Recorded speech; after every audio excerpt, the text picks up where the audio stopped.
Within hours of saying, "I do," a bride lay dead in her own bedroom, murdered by the man she had just married. But here's what makes this case even more chilling. Everyone saw it coming. Everyone, her family begged her. Her neighbors warned her. Even his ex-girlfriend literally told her, "He will kill you." But she married him anyway. And on October 27th, 2021, Thomas Nutt made sure those warnings became a death sentence. This is the story of Dawn Walker. And I need you to pay attention because this case is a masterclass in how the system fails women, how predators operate in plain sight, and how one man's decade-long pattern of violence finally reached its deadliest conclusion. Before we dive in, I need to ask our genuine viewers watching right now, where are you tuning in from? Drop your location in the comments below. And if you're watching this, please like and subscribe to Cold Crime Cases because stories like this need to be heard. They need to matter. We investigate cases that reveal how these monsters operate so that real people can stay safe. Speaking of which, if you're a woman or you care about the women in your life, you need to get a copy of my book, True Crime Survival Guide, How to Stay Safe in a Dangerous World. This book was written specifically for women. It teaches you to recognize the red flags that everyone else misses. Because believe me, the red flags with Thomas Nutt were waving like a damn parade. Hurry now and get it in the video description, or the pinned comment below. 52-year-old Dawn Walker was the kind of woman who made the world better just by existing. Her 3 daughters knew her as their rock. Her 3 grandsons adored her. Her neighbors in Lightcliffe, just outside Halifax, couldn't say enough about her warmth and her generosity. This woman would literally give a disabled stranger the last money in her pocket if he needed it. She was chirpy. She was energetic. She never forgot a birthday, not one. She'd call acquaintances, best friends, family members. She remembered the little things that mattered to people because she genuinely cared about people. When Dawn moved to Shirley Grove, she didn't just move into a house. She built a community. She sold Avon and Tupperware, which gave her an excuse to knock on doors and make friends. She threw a barbecue to meet her neighbors. She was the kind of woman who knew everyone's business not to gossip, but because she cared about their lives. The 3-bedroom bungalow on Shirley Grove became a warm place in the neighborhood. But behind that beautiful smile, Dawn fought her own battles. She struggled with bipolar disorder and depression. These conditions shaped her daily life, but they never dampened her generosity. They never made her less loving. They made her more empathetic. The community would later prove just how much they loved her. When tragedy struck, neighbors collected £5,000 for her funeral. Think about that. In a world that can feel divided, they came together for her. But months before her death, those same neighbors were watching something terrifying unfold at 33 Shirley Grove, and they were powerless to stop it. Late 2018, early 2019. That's when Thomas Nutt entered Dawn's life. He was 45 years old and he came with a history. Not just a history, a documented pattern of calculated violence against women. His first conviction for grievous bodily harm came when he was just 17. Think about that. 17. In the 90s, he served long prison sentences for robbery. In the early 2000s, he spent 16 weeks in jail for deliberately driving his car into another woman's vehicle during a road rage incident. But that wasn't even his worst. Between 2005 and 2015, Nutt was in a relationship with a woman named Kimberly Alcock. They met at a traveling fairground in Nottinghamshire. For the first few years, Kimberly said he was lovely, never violent, never aggressive. But everything changed 2 days after she gave birth to their first child. They disagreed about the baby's name. What should have been a conversation became a nightmare. Nutt went, in her words, completely mad. He punched her repeatedly in the face. He took her phone. He refused to let her leave. This wasn't a one-time incident. This was the beginning of a decade of escalating brutality. In 2009, he attacked her again. But the final assault in 2015, this was different. This was when Kimberly thought she was going to die. She was in bed when he grabbed her by the throat. He strangled her while punching her. He dragged her out of bed and kept going, restricting her airways so completely that she genuinely believed he was killing her. Kimberly would later describe Thomas Nutt as a psychopath with a deep, visceral hatred of women. She said he could switch. One moment, he'd be charming and pleasant. The next, he'd lose complete control. When his rage took over, nothing could reach him. Nothing could calm him down. Nothing would stop him. After that 2015 assault, Nutt was convicted and Kimberly got a restraining order. But even then, his control continued from prison. He somehow managed to send 3 smashed Easter eggs with a message to her children. Did the kids enjoy Easter? Kimberly would later tell the court, "I've had restraining order after restraining order just to keep us safe from him." The warning signs no one could ignore. When Dawn Walker met Thomas Nutt, the warning signs started immediately. I'm talking from day one. Her daughter Kira Lee was only 18 when she felt the shift in her home. Nutt didn't respect women. He didn't like women. He made his preferences crystal clear. He'd shout at women but respected men far more. He moved into the house incredibly quickly, and according to Kira, everything kind of spiraled from there. Neighbors constantly heard them arguing. The fights were loud. The tension was visible. The control was unmistakable. When Kira returned from Egypt in 2020 for a holiday, she found her mother suffering while Nutt was essentially shouting at her, making her feel like the holiday was a burden. He followed her mother everywhere in the house. One day, Kira confronted him about how he needed to respect her mom.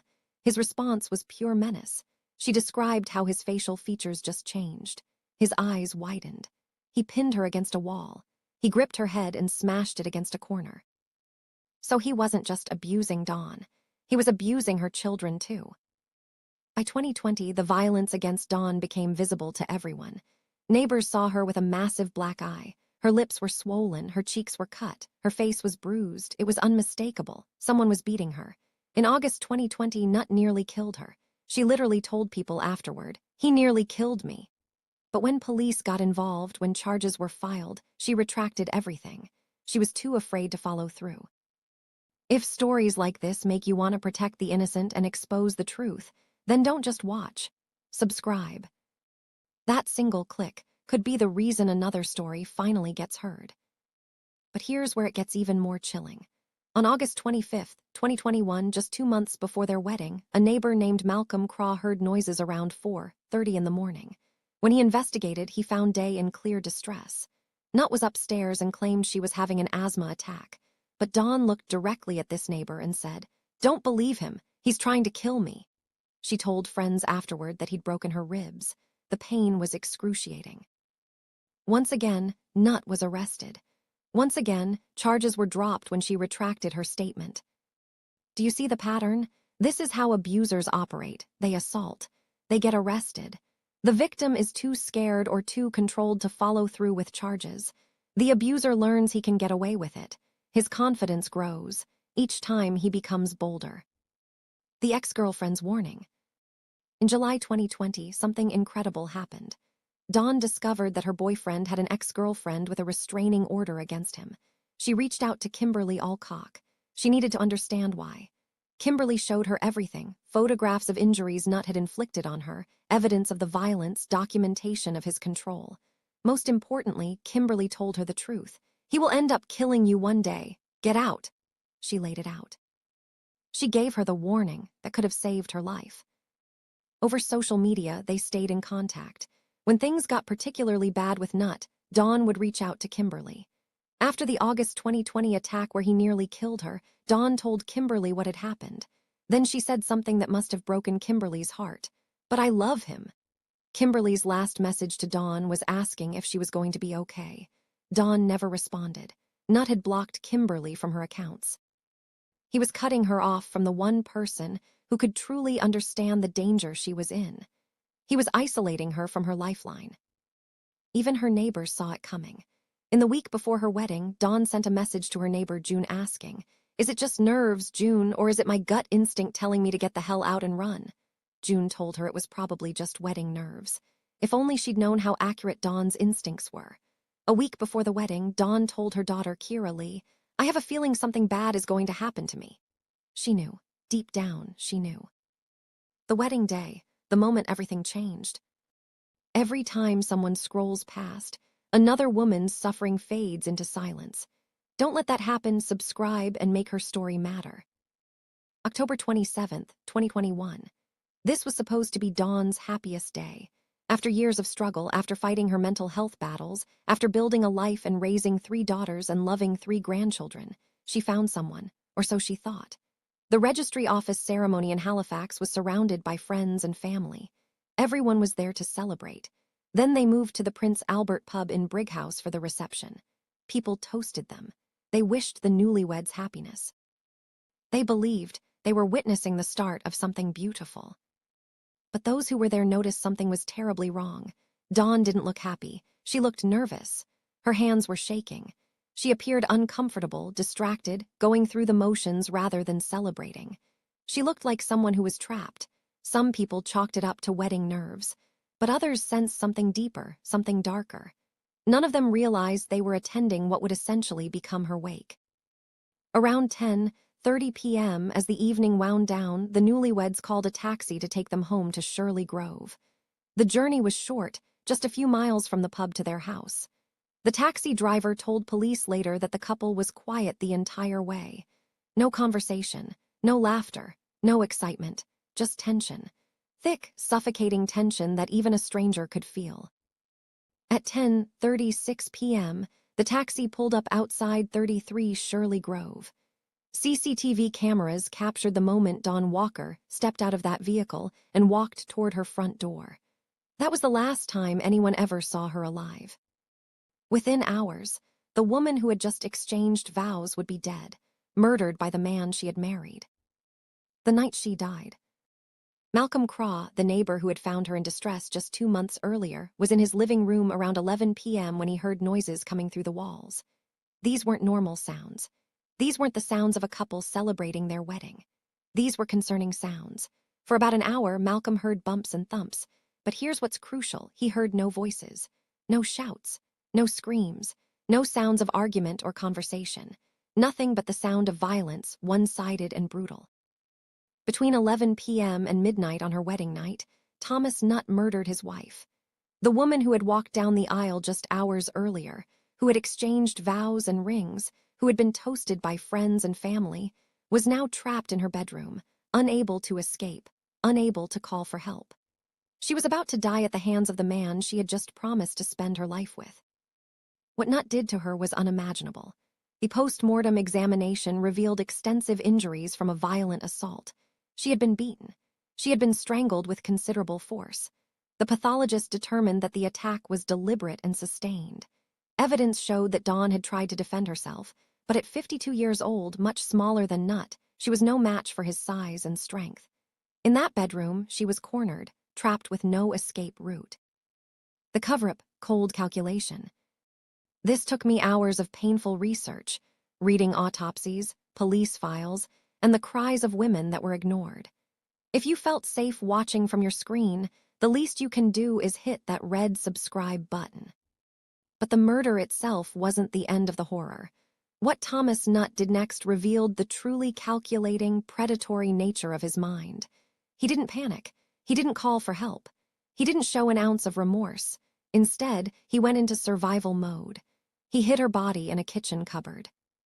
At 1 a.m. on October 28th, just hours after murdering his wife, he sent text messages from her phone to her daughter. These messages weren't from Dawn. Anyone who knew her could tell immediately. The language was wrong. The style was wrong. It was the work of someone pretending to be her, someone desperate to create the illusion that she was alive and well. Then he washed the clothes he'd worn while murdering his wife. CCTV later showed him at 5:10 p.m. hanging washing in the back garden, clothes that had been washed just hours after he killed her. He was literally trying to wash away the evidence of his crime. Then, in a grotesque mockery of a honeymoon, he traveled alone to Skegness with their caravan. He told neighbors and friends that Dawn wanted to go on their honeymoon as planned. All the while, her body remained hidden in the kitchen cupboard at their house, decomposing, waiting to be discovered.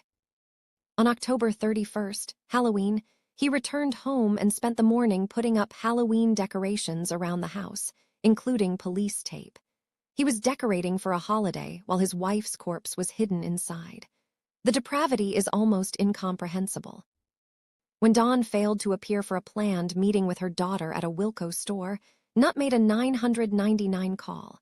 He reported his wife missing. He told police that she had mental health problems. He painted himself as the worried husband, clueless about where she could be, an Oscar-worthy performance of concern and confusion. Then came the cruelest part. He took Kira Lee and her young son out to search for their mother. He knew exactly where she was.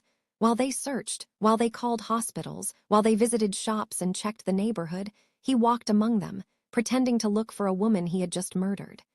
Kira Lee would later describe the horror of understanding what had happened. "When I was in Mom's house feeding my son," she told the court, "she was in the cupboard. We weren't even 2 meters apart." Think about that. While she was feeding her child in the kitchen, preparing lunch, her mother's body was hidden just feet away. They brought her young son into that house. They prepared food in the same spot where her mother had been violently killed. If you're still watching and haven't subscribed, I'm honestly curious. What's holding you back? Drop it in the comments. I actually want to know. Pressure was mounting on Nutt. Police wanted to search the house. He couldn't stall much longer without appearing suspicious. He knew he had to move her body before the police arrived. At 4:38 p.m. on October 31st, CCTV cameras captured him dragging a large suitcase through his back garden. The timing was significant, just minutes before police officers were due to arrive for their search. A suspicious neighbor noticed. They were so concerned about what they saw that they called police with an anonymous tip, reporting seeing Nutt with the suitcase. But it was too late. By around 3 p.m. on October 31st, members of the public discovered a body in undergrowth near Asgarth Avenue, not far from Shirley Grove. She had been dumped in the bushes and left there like garbage, like she was nothing. That evening, Thomas Nutt handed himself into police, but even in the moment of his arrest, he couldn't tell the truth. He claimed he'd killed her on October 30th, not on their wedding night. He was still lying, still trying to manipulate the narrative, still attempting to minimize his culpability for this crime. Detective Inspector Amanda Wimbles of West Yorkshire Police led the investigation. She described Nutt as a seasoned, practiced liar who had constructed an elaborate web of deceit. The evidence against him was overwhelming and undeniable. CCTV showed him dragging the suitcase containing her body at precisely the moment police were about to search the house. There was zero CCTV evidence of Dawn leaving the house after 10:36 p.m. on their wedding night. The fake text messages from her phone were clear evidence of his deception. And most damning of all was the testimony from Kimberly Alcock, who bravely gave evidence about a decade of abuse at his hands. When the trial began at Bradford Crown Court in July 2022, Nutt admitted to manslaughter but denied murder. His defense argued he lost his temper after she mentioned wanting a divorce, claiming it was a spontaneous act rather than premeditated. But prosecutor Alastair MacDonald painted a different picture. He described Nutt as a master of deceit with a predictable pattern of attacking his female partners. This wasn't spontaneous. This was the culmination of years of escalating domestic violence. Nutt chose not to testify in his own defense. He had no answers for the evidence. The trial lasted 11 days. Evidence came from dozens of witnesses. On August 10, 2022, after just a few hours of deliberation, the jury returned a unanimous guilty verdict for murder. Cheers erupted from the public gallery. Justice had finally been delivered for Dawn Walker. This took me hours of painful research, reading autopsies, police files, and the cries of women that were ignored. If you felt safe watching from your screen, the least you can do is hit that red subscribe button. 9 days later, Thomas Nutt was sentenced to life imprisonment with a minimum term of 21 years. Her daughter later said, "Honestly, I'd have liked him to get a lot longer. But they said that was the highest sentence they could give because he'd handed himself in, and they have to take that into account." No sentence feels adequate when someone has stolen a mother, a grandmother, a friend from the world forever. In 2022, it was reported that Nutt had been attacked while serving his sentence at HMP Leeds. In October 2022, he lodged an appeal against his conviction. The monster is still fighting, still refusing to accept what he is. The systemic failure. Here's what infuriates me about this case. It was preventable. It was predictable. The warning signs were everywhere. In August 2020, Nutt was arrested for assaulting her so severely she told people he nearly killed her. Charges were dropped. In August 2021, just 2 months before the wedding, he nearly killed her again. Charges were dropped again. Each time, the system failed. Each time, he learned he could assault women without real consequences. Prosecutors noted after the trial that this was a predictable and preventable murder. The dots were all there.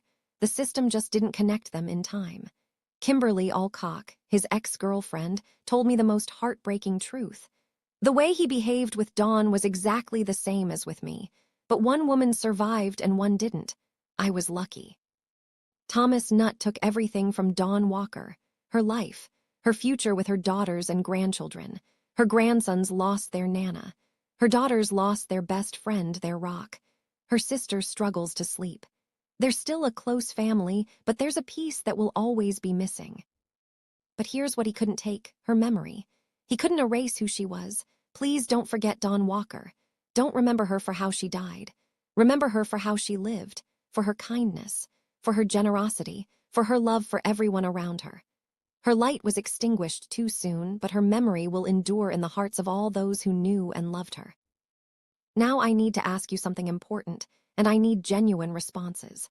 If you were in Dawn's situation, if someone you cared about was showing these signs of abuse, if you were being isolated, if people were warning you that this person was dangerous, what would you do differently? What would you tell someone in her position? This isn't just a question. This could actually help someone who's watching this right now and recognizing their own situation. Tell us in the comments. This is for genuine lovers of these cases.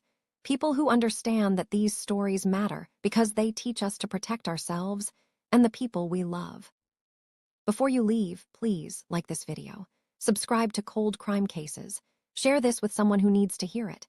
And if you're a woman or if you love a woman, get a copy of True Crime Survival Guide, How to Stay Safe in a Dangerous World. This book was written specifically to help women recognize the red flags that predators like Thomas Nutt wave in front of us. It's written to keep you safe. Because the only way to stop monsters like this is to see them coming. And that starts with education. That starts with understanding. That starts with you. Hurry now and get it in the video description or the pinned comment below. Stay safe, stay aware, and remember Dawn Walker.